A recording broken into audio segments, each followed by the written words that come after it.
Three ways that broke people think small and stay poor.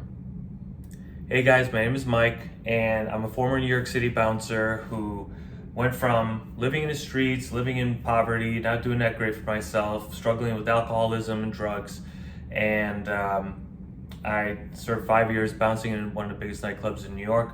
It was a great experience. I learned a lot about people, about empathy, and about myself.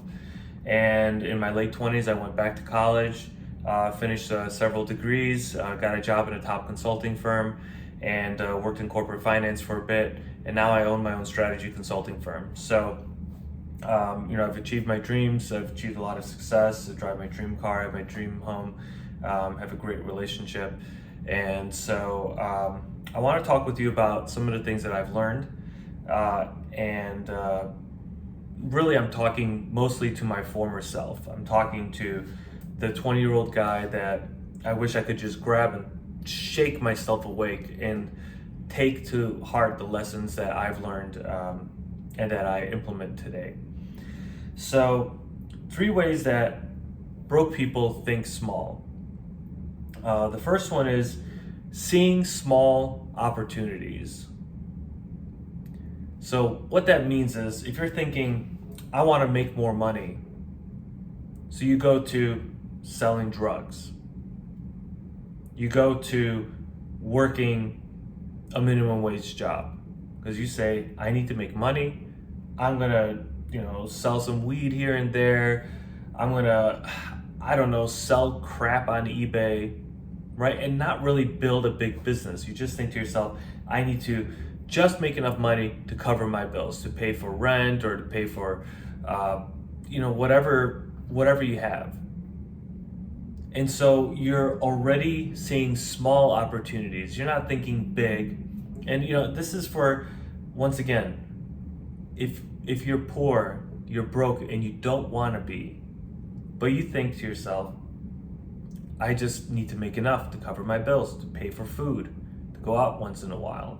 So that's a couple hundred a week, 1,000, 1,500 a month maybe. So an example of that is something that I struggled with when I started my businesses. One business I have, I thought to myself, I just need to make enough money to cover my car payment. And so I literally just made $300 a month with that business. Just enough to cover the car payment. And rent at the time. Insurance. So if you're, for example, let's say like a freelance graphics design artist, right? You want to go start your graphics design business because you say, I want to grow, I want to be big, and I want to break free of the 9 to 5, and I want to work for myself. So this person will start a freelance graphics design business, and they'll charge clients maybe $200 to make logos for them or make custom designs for their websites or whatever, and that's it. They charge $200 for logos, and they don't have any additional products. They don't offer any additional services. They don't raise their prices because they think, I'm not worth it. I'm not worth charging $2,000 to make a logo for a $10 million company. I can charge $200 to do logos for, small college students' websites or whatever. And so you're thinking too small in that case. And you don't think to build the tiered offers, the systems, the additional licensing and templates and whatever a graphic design business can do to grow and become big and successful. One of the ways to think bigger, to help break out of this, to think bigger instead of thinking small, is to actually look at what a successful graphic design business offers, what their pricing is, what they charge, and what it takes to get to that size. So if you're just starting out and you want to make $100 million graphic design business, $100 million, and I'm going to the extreme, Obviously, you wouldn't say, I'm going to make 100 million and just start there if you never worked in business or you don't know anything about the space. But if you wanted to get that big, you just look simply at how does that large of a business, how do they operate? What are their offers? What kind of clientele do they have? How many employees do they have? Because they do need multiple employees to handle multiple projects. You know, you're not going to have a $10 million or $100 million company with just one client. Or it'd be very unlikely you would have one client. You probably have to have multiple clients, maybe hundreds or thousands of clients, multiple projects, and you have to have multiple people, of course, running that. So if you're thinking too small, then you'll be stuck in it. And that's the difference, very clearly, that's the difference between like those small mom and pop restaurants. You know, you have them in your cities, right? You have restaurants where it's run by a family. The restaurant's been around for a long time. Maybe it's like a steakhouse in your city everybody knows. That's the steakhouse where everybody goes to have their birthdays or do a fancy party. That's the difference between that person, that restaurant, and a Subway sandwich chain or a McDonald's. Because the founders of those companies, the founders of McDonald's, they thought big. They thought of having restaurants all across the country and all across the globe. Whereas the family restaurant is just thinking, we just want the family restaurant. Now, there's nothing wrong with it because maybe that's all they want. Maybe they want something that generates $500,000 to $1 million a year, right, in revenue. That's enough to take care of them and their family. And they're thinking, that's all we want. And a successful restaurant, small family restaurant that generates the amount of money that affords our lifestyle. But you're watching this video because you're not generating that kind of money and you obviously want more. And actually, you might even be generating that money. Maybe your family does own $1 million restaurant and you have dreams of having a $5 or $10 million franchise or a much larger restaurant chain. And you know that you're gonna have to open up multiple locations. So you have to take the current location, make it much bigger space so you can serve more customers, make more food, etc. So, number one reason that broke people think too small and stay poor is that they see small opportunities. They don't try and go for bigger ones. Number two is asking weak questions and making timid moves. So what that means is a lot of this has to do with underestimating your capabilities and being way too humble. So you're thinking, how can I play it safe? What's the easiest way to get by? Right? So you say, I want to make money. I'm going to go to college and I'm going to get a degree and then get a job.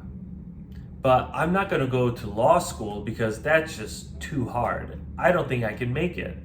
And I'll be honest with you, that is the reason I'm not a lawyer today, was that exact thing.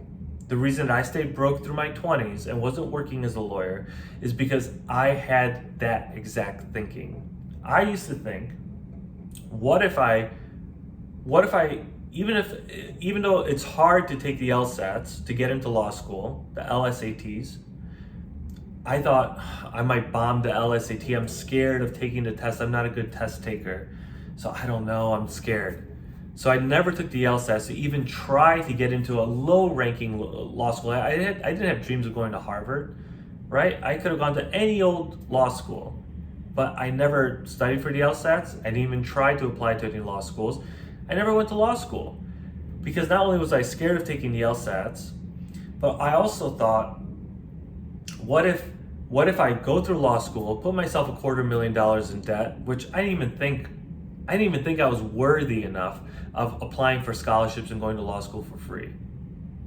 My mindset was such that I'm not smart, I'm not good enough to even think of going to law school for free. But I'm telling you right now, it's entirely possible. I got more than half of my master's degrees paid off because I had scholarships and I applied to them, because I believed in myself. I didn't even believe myself enough to apply for full scholarships or to work hard enough for them, but I still got scholarships, good amount. So, same thing with law school. You can go to law school for free if you apply yourself and if you believe in yourself. I thought that I could go to law school, get myself in debt, then I'll never pass the bar exam. I might write the bar exam, which allows you to be licensed in the state and practice. I may never pass the bar exam in New York, which is one of the hardest exams in the country. I might have to only be able to pass the bar exam in like some state that I'm not interested in living in. I'm not going to shit on anybody, but let's say Idaho or Mississippi. I have no interest in living in those states. Don't know much about them. I've traveled in them, but I didn't have interest in living in those states. So I thought, this small thinking held me back from going to law school in my 20s because I thought I wasn't smart enough or worthy enough. Now I run my own strategy consulting firm. I do incredibly complex things that honestly would have been much easier if I had just gone to law school. But I wouldn't be making as much money as I am now either. So, asking the weak questions. And for example, being an entrepreneur and saying, how can I start a business but there's no risk, I don't have to spend any time in the business, and I don't have to use any money? That is a weak question. Now, it's good to think, I want a business that doesn't heavily involve me, it doesn't require me doing a lot of manual labor or anything like that, right? So you might say, I don't want to get into a business digging ditches, but I can get a business, or I can start a business scooping poop, right? Poop scooping business. You just get yourself your car and some bags and a shovel, and you can start a business doing that. But you might say, I don't want to work outside. So there's nothing wrong with asking smart questions and see, what are you passionate about? Like, what can you see yourself doing 3 to 5 years of hard labor, 12 hours a day, 18 hours a day, right? So you don't want to get into a business, but you also don't want to ask yourself these weak questions that are going to hold you back from starting being an entrepreneur. So you say, how can I start a business with no money? That's unrealistic. Unrealistic in terms of thinking that you're going to be able to get away with building and growing your business without any money. Yes, of course, you can learn AI and you can start an AI business, but eventually you're going to have to advertise. You're going to have to involve some risk. You're going to have to start reinvesting the money that you're making in your business. So instead of teaching yourself how to, for example, drop ship, you might buy a drop shipping course thinking you're going to do something. You're going to spend $200 on a drop shipping course online. You learn about it, and then you kind of drop out of the course, or you realize, this is too hard. I don't think this is worth it. And that's it. You never actually finish anything. You don't actually start. So that's weak thinking. How do you overcome that? You actually believe in yourself and you ask the hard questions. And if you need to, grab like I do, grab a notebook, grab a pen, and actually write down in there the hard questions and be real with yourself and say, what are my capabilities? How am I going to overcome these challenges? Now, the third reason that the third way that broke people think small and stay poor is aiming for a clear path to a lesser goal. Meaning that you're going to aim for a clear path to a goal that is, in the end, going to bring you very little money. So instead of going on a difficult, hard journey, you say to yourself, how can I, for example, like if you want to make more money, right? Like I did, I thought to myself, how can I make more money? Well, I can go from this job. When I first moved to Texas, I was making $2 an hour. It was like $2.35 an hour, something like that, as a waiter. And I was making very little money, obviously, about $7 an hour, $8 an hour after tips. It wasn't much. But one way to get out of this situation would have been for me to say, I'm going to work my ass off to get out of this job where I'm making very little money to another job where I might be making $10 an hour, $14 an hour, right? I could have gone to a McDonald's and made I don't know if it was available back then, but $18 an hour. and you work really hard to go from making crappy money to making less crappy money. Or because you don't think you're worth more. You don't think that you're worth getting what I did. I had a goal of I want to graduate college and make $100,000 a year minimum. I want to apply for jobs. I want to get my first salary job out of college is going to be making over 6 figures. That's what I wanted. That was my goal. And in order to get there, the path was fairly simple, fairly straightforward. Go to a good college, have good grades, get good internships, and then apply for those jobs. If you're lucky, let's say you work in an investment bank and as an internship, you might get hired into a full-time role when you graduate. Those internships are very hard to get, but it's worth trying. And the only way you can apply for those is if you go to really good schools. What I had to do is to break out of the small thinking of, I'm gonna go from being a waiter to being a security guard making $15 an hour. I had to break out of that and say, my goal is to make 6 figures. I want to be rich. I want to learn really good skills. I want to scale and make more and more money. I want to be able to drive my dream car in my late in my 20s, in my 30s, instead of being a 56-year-old man driving around a $60,000 Corvette and being like, wow, look at me. I didn't want that. So I had to accept that there was going to be a lot of ambiguity, because I'm the first person in my family to go to college. So there was going to be a lot of ambiguity. There was going to be a lot of difficulty. And that the path is not so clear. It's not so obvious. It's fairly simple, but you may not have somebody in your family or in your life who can help walk you through and tell you this is the way the path is going to be. And the goal that I had was definitely not $15 an hour. My goal was $50 an hour. $50 an hour, $60, $70. I wanted to make more.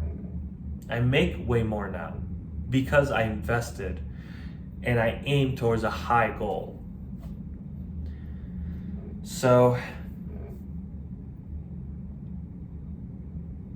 don't confuse clarity with quality. Be willing to take the uncertain path. Just get yourself on it, and the steps will illuminate as you get to them. You may not know what the second step is or the third step is, but it may come to you after you take the first step. So those were 3 ways that broke people think small and stay poor. And those were the solutions, my experiences to break out of that. So thank you for watching. Please like and subscribe, and good luck.